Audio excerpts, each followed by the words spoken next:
Hallelujah. Amina. Amanya gange nze Semuju Isaac naye nja kwogera Lukiga. Semuju Isaac. Konkano za gamba Lukiga. Gamba Lukiga. Mukama nkolire bingi. Erizo obuna ndi kwija hano namvugire piki musumba naguze piki yesose waffe. Wanji? Yesose mu nyumba ya Semuju. Yesose kye kidduka ekisose. Engalo zakutuseeko oba mukyazirina mukyawuliriza sitole owuliriza ki nkusabira naawe beeko kyogamba nze nsoose kyekisoose waffe mu linnya lya Yesu kikubeeko mu linnya lya Yesu.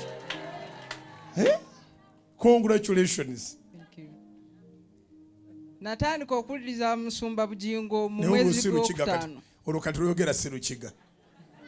Tiyatugamba nga zagamba Lukiga. Ndamikisinga. Omikisinga kale. Ndo wahona. Hati yankatandika kuwuliriza musumba Bujingo mu kwa kataano. Kabantu turatura kuli akazinga Kyebando Ganda. Nkaba njokwe ndanywera mu barabara jeta meeting point. Iwo kanywa marwa? Yes. Omwana muto? Nkabona mu ekigurupu ekigurupu kyaba kyakwita yamaawe. Natandika kunywa mukade sabiti ndikiriya mukade wa nyina kati anjigiriza olunyankole atampa byonna Luhima Lunyankole Lukiga.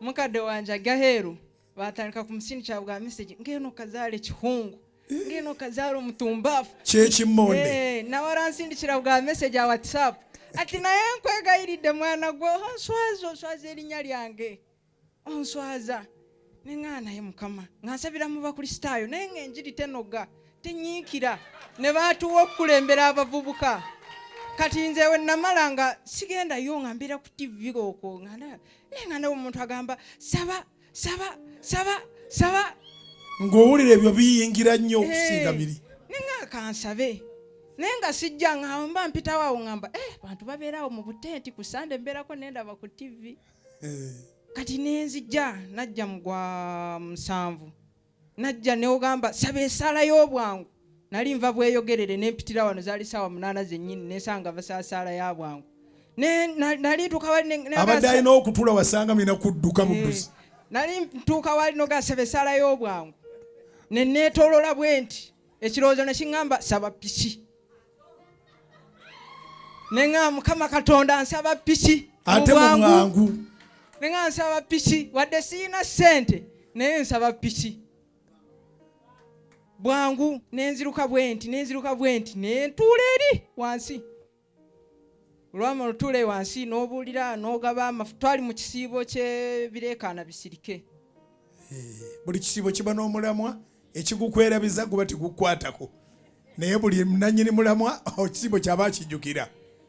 Waliwo omulimu gwe nali nakootinga nga nagendayo nembala matiriyo nga gwa kuzimba nenga Mukama bino ebireekaana bino ebintuuza ewaka nentuula ewaka buli omu nandaba bamaye okujja ne bakola nawe mwoli nenga Mukama guno omulimu njagala nange nsooke empataneko ku mulimu gwe $3,000,000 nga nve mu kukolera emitwalo 2 buli naku mpatane ku mulimu gwe $3,000,000 nensaba Mukama omulimu n'agumpa engalo.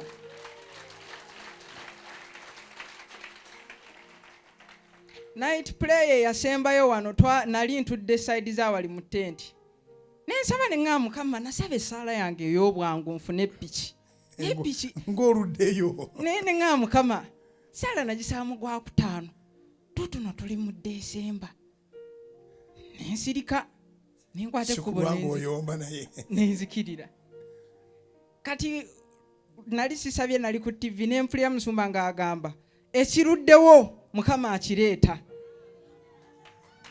naawe ekiruddewo wadde esigadde kaseera katono kitwale ng'ennaku z'omwezi 2 nenfuna piki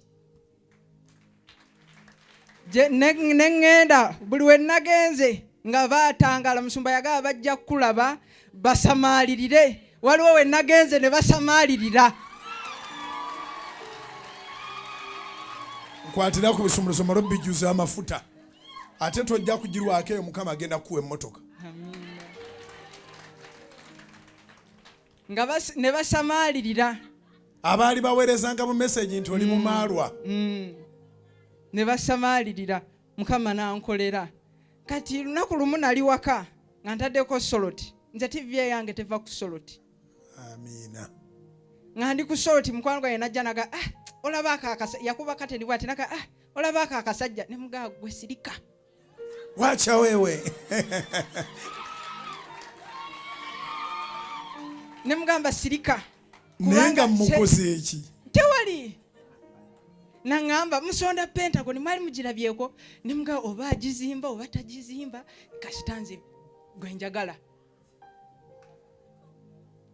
Nensirika. Kati lunaku lumu nzija ntuuka mbadde nzija nga nsala nva wali ku gundi eno Sinotrack erinnya omuntu nemuttirawo nga nsala bwenti nnyingira ndege nzije bwenti nensooka nti omutima ngamba tya nene ngamba nenyimirira ne ngamba lwaleero nina okuwa obujulizi nga bwe naleese piki. Amiina. Akukuume ku luguudo tewabanga ekikubaako okyali mwana muto, njagala nkusumba okaddiwe ensumbe n'abaana bo ne bazzukulu bo mu linnya lya Yesu.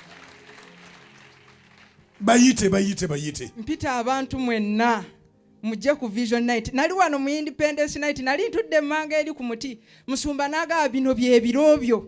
Kituufu nze bino bye biro byange. Yagamba Katonda ya malayika oyo yaggulirawo Petero n'amugulirawo enzigi mpaka n'amusomosa. Nawe agenda kukusomosa. Mukama nsomosa.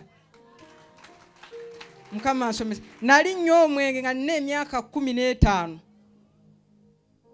Fe musumba nze sisomye nnyo sente zaabula. Muzeeyi wange byamusobako. Nenga nenyingira ebyokuzimba. Naye kati nange Mukama bankubira essimu ne baŋŋamba yinginiya oli. Simanyi injiri abamulabye. Zikubira Yesu. Wow. Ne bankubira essimu ne yinginiya oli. Nenga waliwo emirimu egitera okujja kusana ne baga mba siina maanyi bulungi mbiri wano ku TV nsaba. Wemba nina amaanyi nga sinafuna piki musumba natambula okuva Nansana eri nga nzija wano ku bigere. Ogwasembayo mu overnight ne yasembyeyo nagamba Mukama nga ntambula nzirayo waka ne mugamba Mukama nzira ku Kanani nga nina piki nga njivuga.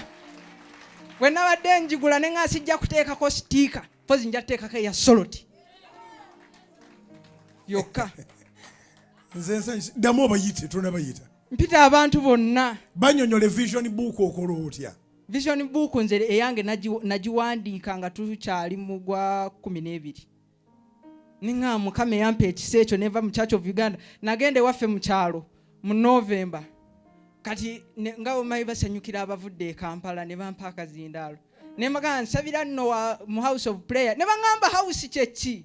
House tebagisabiramu. Komawo mu kanisa. Navaayo ndi musungu waffe.